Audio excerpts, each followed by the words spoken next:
일단 그 계약서가 중요한 것 같아요. 그 채용 과정에 있어서 계약서 및 이 보험 문제, 4대 보험 이 부분에 대해서 좀 말씀을 한번 해주시면 좋을 것 같습니다. 경험에 근거하셔서 우리 정 사장님 말씀해 주시죠. 일단 직원을 채용하게 되면 그 노동계약서라는 것을 작성을 해야 됩니다. 노동계약서. 그 노동계약서를 계약하지 않고 직원을 썼을 경우에는 급여의 2배에 대한 비용이 또 지출이 돼요. 예를 들어서 이제 제가 이제 종업원 하나를 채용했는데 노동계약서를 쓰지도 않았어요. 그랬는데 이 친구가 나중에 노동국에 가서 회사를 고소했을 경우에 그 급여의 2배라는 게 부분이 적용이 돼요. 근무 기간 동안 급여의 2배. 네. 그래서 노동계약서가 가장 중요하고요. 네. 그다음에 이제 보험, 4대 보험을 또 들어줘야 되기 때문에 요 4대 보험은 이제 다 틀린데 예를 들어서 뭐 6대 4, 3대 7, 이제 저희 같은 경우는 이제 저희 100% 저희 회사에서 그 비용을 부담하는 식으로 가고 있습니다. 자, 요 관련해서 우리 조사님 뭐 의견 있으시죠? 네. 뭐 정 사장님께서 말씀하신 거와 거의 비슷한데 일단은 중국은 휴일이 굉장히 많습니다. 그러니까 한국과 비교해서 근무해야 되는 그 날짜가 조금 한국보다는 적죠. 그러니까 예를 들어서 춘제 때 아니면 뭐 근로자의 날, 무슨 청명제 이런 그 기타의 그 공휴일이 굉장히 많기 때문에 이거를 적절하게 이용을 좀 하셔야 되는데 원래는 이제 노동법상에는 공휴일에 근무하는 친구들은 기존 월급의 하루 일당을 한 3배 이상 3배를 쳐주게끔 돼 있어요. 그러다 보면 춘제 때 문을 여는 가게도 있고 청명절 때나 손님이 굉장히 몰리는 때 직원은 놀릴 수는 없고 써야 되는 형편인데 이 부분은 이제 노동계약서에 간단하게 그 추가 형식으로 써놓으면은 별 문제는 없을 것 같은데 참고로 저희 가게 같은 경우는 공휴일에 근무하는 친구들은 그 일에 임금을 3배를 줄 수는 없으니까 지출이 너무 많다 보면 타격이 있겠죠. 그러다 보니까 휴일을 하루 일하면 휴일을 이틀을 더 주는 방식으로 하고 있습니다. 그러니까 5월 1일이 예를 들어 노동절인데 근무를 하게 되면 평소에 월급을 환산하게 되면 이 친구가 하루 일당이 100원이다. 근데 이틀을 근무하게 되면 300원, 300원 해가 600원을 줘야 되지 않습니까? 그렇게 되면 그런 친구들 1명, 2명이면 괜찮은데 10수명이면 이게 굉장히 부담이 됩니다. 그러다 보면 거기에서 로테이션으로 휴가를 적절하게 이용을 하는 거죠. 언제 이용을 하냐면 비수기 때 이용을 하는 거죠. 손님이 좀 적을 시기에 맞춰가지고 휴가를 한 달에 보통 저희 같은 경우는 직원들이 4번을 쉬는데 그런 기간을 합산을 해가지고 그 이틀을 더 주게 되면 어떤 친구들은 뭐 열흘을 쉬는 경우도 있고 그거는 이제 저보다도 홀 책임자가 굉장히 잘 알고 있으니까 적용을 잘 하셔서 그런 부분들을 유용하게 쓰시면 비용 절감이 아마 굉장히 좀 될 거라고 생각이 듭니다. 말씀 주신 내용은 일단 급여로서 뭐 대처를 해도 되지만 휴일 자체를 뭐 대체 휴일로 해서 그렇죠. 좀 비수기 때 좀 더 쉬게 하는 방법도 있다. 이렇게 말씀을. 이게 이제 지금은 모르는데 운영을 하시다 보면 지출에 대한 부분이 민감하니까 그런 부분을 효율적으로 이용하시는 게 바람직하다고 생각이 드네요. 네. 그리고 뭐 4대 보험 관련해서는 뭐 해주실 말씀은? 네. 그건 아까 말씀해 주신데. 네. 알겠습니다. 자, 우리 박사님께서 계약서 및 4대 보험. 근데 저는 그래서 내가 김 박사님한테 부탁을 드렸는데 저는 계약서도 안 썼어요. 그냥 뭡니까? 그게 뭐죠? 신분증 카피? 이력서. 네. 그거만 받아놨어요. 그래서 김 박사님한테 제가 부탁을 했거든요. 야, 그러면 그 부분에서 한 말씀, 그거는 이제 다른 문제인데, 그래도 10년 동안 한 번 들어오면 안 나가는 요 노하우를 한 말씀 해주시죠. 이게, 그래도 중요한 말씀입니다. 일단 그거는. 아니요, 근데 그 노하우는. 최고의 전문가이신.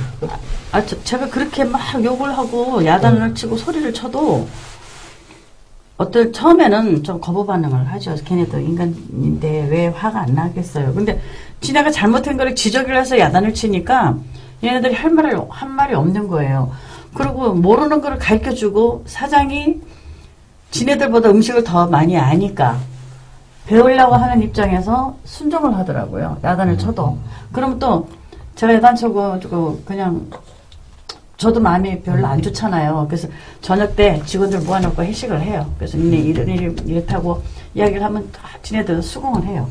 그렇게 돼 그런 가족적인 분위기로 저는 쭉 영업을 해왔기 때문에 사실 애들 좀 힘들고 하면은 뭐 회식도 자주 시키고 또 뭐 집에 어떤 일이 있을 때는 보내면서 그냥 안 보내요.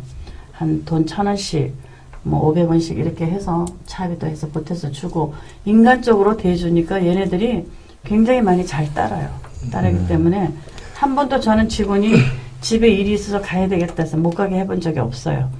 그러면 얘네들이 이제 오랜 세월에 저를 알고 나도 직원을 알기 때문에 얘가 거짓말을 하는지 안 하는지를 다 알거든요. 그래서 지금은 저희들이 제일 그 짧은 직원이 4년 됐어요. 설거지 하는 사람도 제일 짧아요. 4년 됐어요. 그렇기 때문에 이 영업하는데 그 어떤 고용인과 고용자를 떠나서 인간적으로 서로가 대하면은 글쎄요. 그 유대관계가 오래 간다고 저는 봅니다. 예, 뭐 우리 박사님 말씀을 정리를 해보면은 한국이 됐든 중국이 됐든 가족으로서의 마음으로 대하다 보면은 일단 그 고용계약서 필요 없다.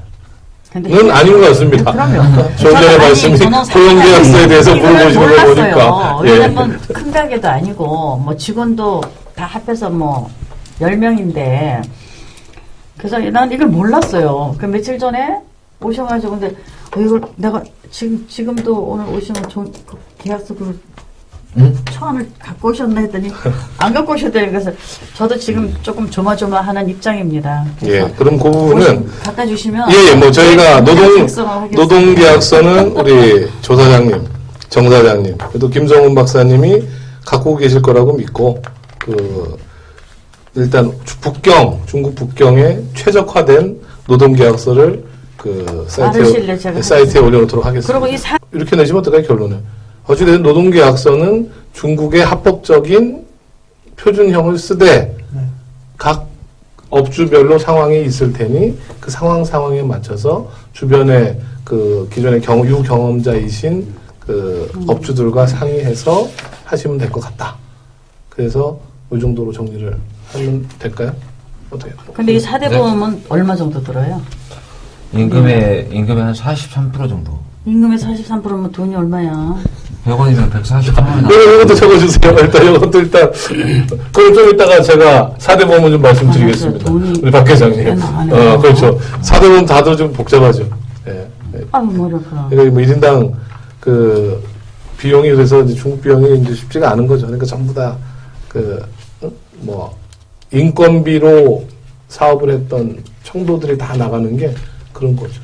아니 근데 4대 보험은 원래 측정을 할 때는 기본적으로 우리가 직원들한테 실질적으로 주는 3,500원, 그렇죠. 2,800원 이런 게 아니에요. 기본급을 정해놔야 되죠. 기본급을 기준으로 해가지고 최저 금액이 있습니다. 그 측정 단계 지금 제가 알기로는 1,800원인가 제가 알고 있어요. 그 1,800원에 맞는 그 보험 측정을 해서 2,000원이 넘어갔습니다. 아, 그래요? 예. 자, 그럼 2,000원이면 2,200 얼마인가? 아니지. 일단 뭐 저기 4대 보험 요것도 일단 저기 그 회계사 분들하고 일단 말씀을 좀 나누시는 걸로 하고 이제 기본적으로는 4대 보험 또한 그 중국 중앙 정부의 국가 시책에 맞게 일단 그 적용을 해서 유연하게 대처를 하는 게 맞는 것 같습니다. 그리고 이제 빈번하게 이제 자주 발생할 수 있는 그런 사례 중에 하나인데요. 요직을 하다 보면 반드시 그 사장님은 이런 경우를 한 몇 번 정도는 굉장히 많이 당해봤을 줄로 아는데 뭐냐면 노동계약서를 작성했음에도 불구하고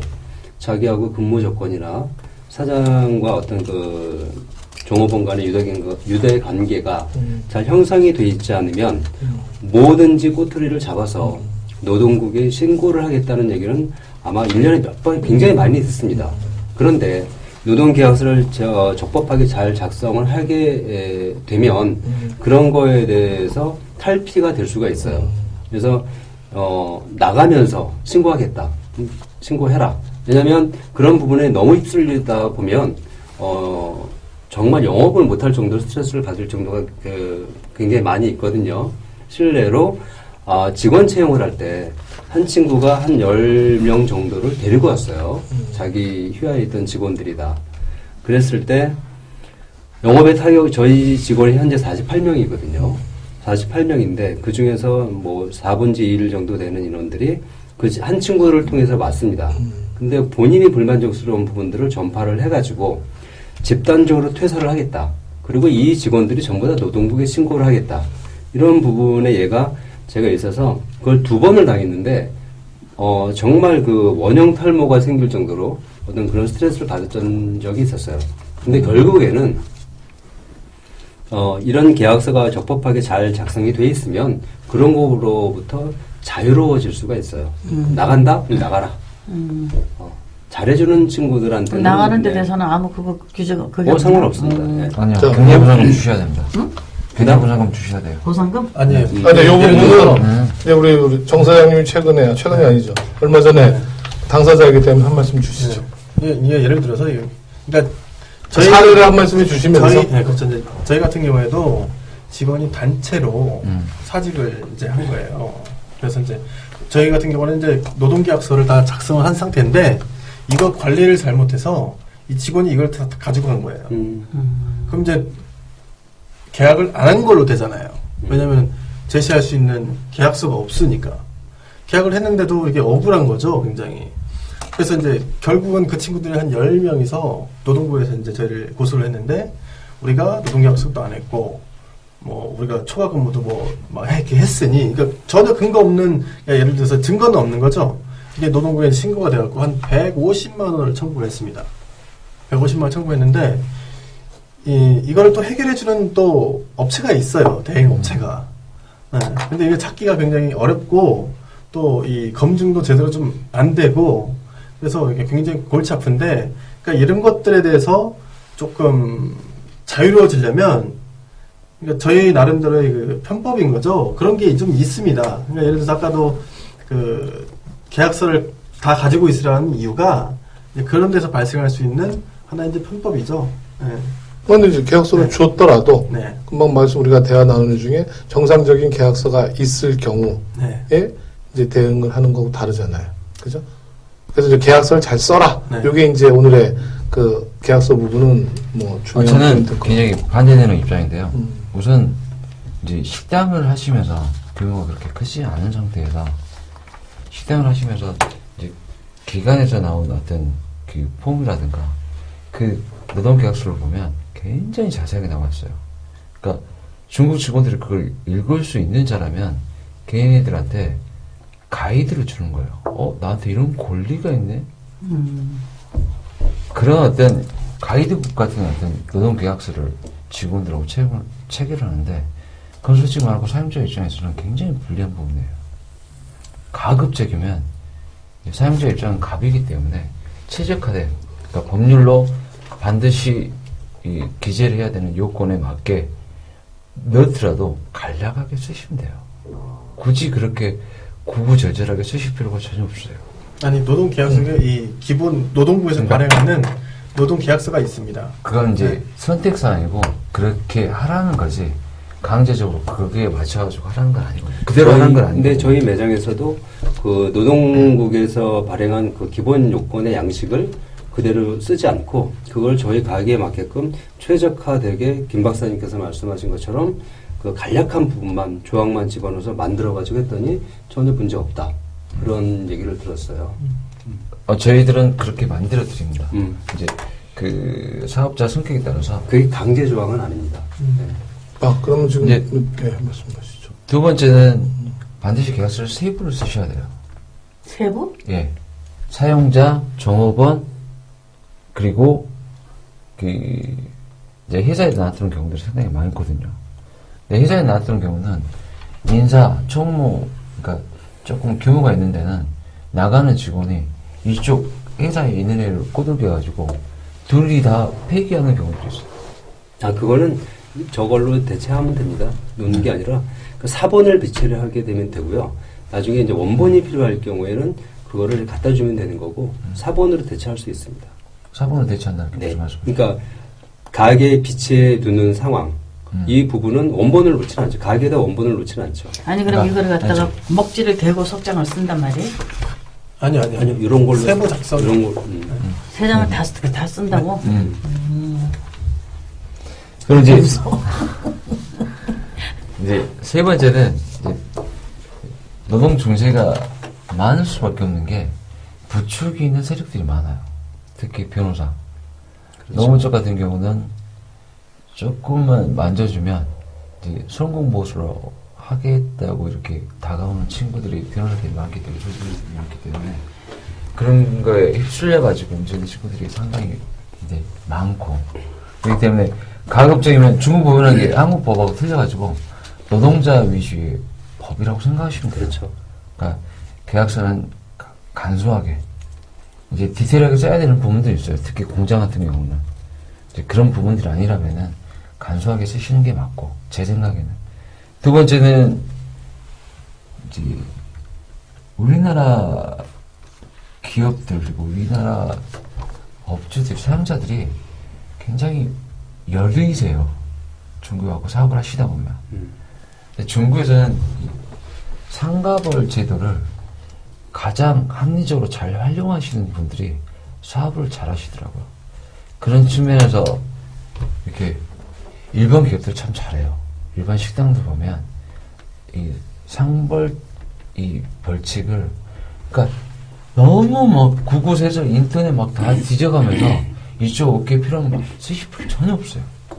딱 우리 식당에 맞는 지각 3번 결근에 해당하고 그거 돈을 깎아서 여기한테 얹어주면 사용자 입장에서는 한 달에 100원 나갈 걸 얘한테 깎아서 30원 뭐 하는 걸 얘한테 다시 보강을 해주고 얘는 70 깎고 얘는 100 깎고 하여튼 상가벌에 대한 부분들을 잘 활용만 하시면 관리적인 차원에서 섞을 건 섞어야 되거든요. 사용자의 어떤 원칙과 마인드에 맞는 친구들이 남아줘야 되는 것이고 그게 부합하지 않으면 좀 퇴출을 해야 되는데 퇴출할 수 있는 가장 좋은 방법은 상벌 제도를 적절하게 활용하시는 것이고 아까 말씀하신 경제보상금은 자의에 의해서 나가지 않는 이상은 무조건 경제보상금을 주셔야 됩니다. 그렇죠. 이제 회사에서 내보냈을 경우에는 3개월 동안의 급여를 지불을 해야 돼요. 3개월치. 네, 근무 연수에 해당하는 만큼 그 운영을 하다 보면 뭐 업주 측에서 강제적으로 이제 떠밀어서 나가게 하는 경우는 거의 없죠. 본인이 어떤 꼬투리가 상벌 있어서 제도를 잘 활용하시면 예. 나갈 수밖에 없는 구조를 만드시면 돼요. 근데 결과적으로 제가 생각하기에는 이게 음식업도 사람이 운영하는 거고 또 사람이 경영을 하는 거기 때문에 마음이 통하면 그 직원들은 오래 문제없이 저희 가게는 한 1년 동안 정말 많은 수많은 문제들이 있었어요. 하지만 3년 동안은 단 한 건의 문제가 없었던 게 뭐냐면 이제 오래 붙어 있는 직원들은 그런 것들은 이제 내규사항에 적혀 있든 없든 잘하는 직원들은 뭐 6개월에 한 번씩 200원 내지 300원 정도 올려주면서 근무를 할 수 있는 어떤 편의를 제공을 해줘야 되고 그 다음에 정해진 월급에 그 친구가 잘 못한다라고 하면 그거 이상은 올려주지 않고 저도 굉장히 인간적으로 많이 했습니다. 한국 사람들은 중국 사람들 채용을 할 때 인간적인 부분을 굉장히 많이 강조를 하는데 저도 물론 그런 케이스였고 그걸로 인해서 굉장한 어떤 데미지를 좀 입은 경우가 있었는데 그거를 적절하게 활용을 하다 보니까 1년 동안에 있어야 되는 모든 일들을 다 있어버리고 나머지 한 3년 동안은 굉장히 편안하게 가는 스타일이거든요. 네, 제가 한 말씀 드리겠습니다. 그런 말씀 주신 조상 말씀도 동의하는 부분이 있고 우리 김박사님 말씀 동의하는 부분이 있는데 저는 제가 여기서 살면서 사업을 하면서 느끼는 점은 중국에서는 사장이 종업원도 해야 되고 그 다음에 공항국에 더 높은 국장보다도 높아야 되고 세무국에 누구보다도 높아야 되고 이런 부분들이 중국에서 사업을 하는 한국 사람들의 마음인 것 같아요. 근데 그런 과정들을 먼저 출발점은 언어가 돼야 되지. 근데 언어가 돼야 된다고 무슨 통역하고 가이드하고 해야 되는 사안이 아니니까 적어도 조금이라도 내 표현을 직접적으로 당사자들하고 하는 연습을 해서 그래서 중요한 부분은 내가 연결 통로를 만드는 거죠. 통역을 보내고 직원을 보내는 것도 중요하지만 직접 당사자인 세무국, 공안국, 뭐 각 공산국이 되었던 이런 관계들을 우리 사장이 직접 하는구나. 우리 사장은 저기도 하는구나. 저기도 하는구나. 공화국도 하는구나. 높은 사람들 하는구나. 라고 하는 부분들이 같이 회사를 하고 있는 저기 식당을 운영하고 계시는 종업원들 자체적으로도 봤을 때 우리 사장은 첫 번째는 인간성이 좋고 소통을 잘하고 두 번째는 이 사람이 중국말도 좀 알아듣고 세 번째는 직접 우리보다 더 높은 사람을 알고 있네 라고 하는 부분이 오픈하기 전부터 교육과정부터 시작해서 현재까지 그런 부분이 이루어진다고 하면은 금방 중국은 19세기부터 22세기까지 있는 것 같아요. 제가 보기에. 대한민국은 뭐 한 20세기에서 한 21세기 언저리 있다라고 하면은 그럼 스펙트럼이 너무 넓다 보니까 금방 우리 조사님 1년 고생하시고 3년 지금 편하시다고 하는데 또 내년 5년 차에 또 어떤 상황이 발생될 수 있는 부분이 모르는 게 중국인 것 같아요. 그래서 요 계약서는 기본적으로 아까 말씀 주신 내용대로 그 모범 답안을 만들어서 활용을 하시고 4대 보험 또한 문제되지 않는 선에서 합치시되 제일 중요한 부분은 우리 사장은 첫 번째로 사람이 나쁘진 않고 그 다음에 우리 사장하고 뭔가 악유가 있어 봐야 나보다 더 사람을 많이 알고 일 처리를 할 수 있다라고 하는 부분을 몸소 상대방들이 알 수 있게 하는 과정들이 이렇게 늘어나면은 늘어날수록 사업에도 도움이 되지 않나. 제 생각은 그렇습니다.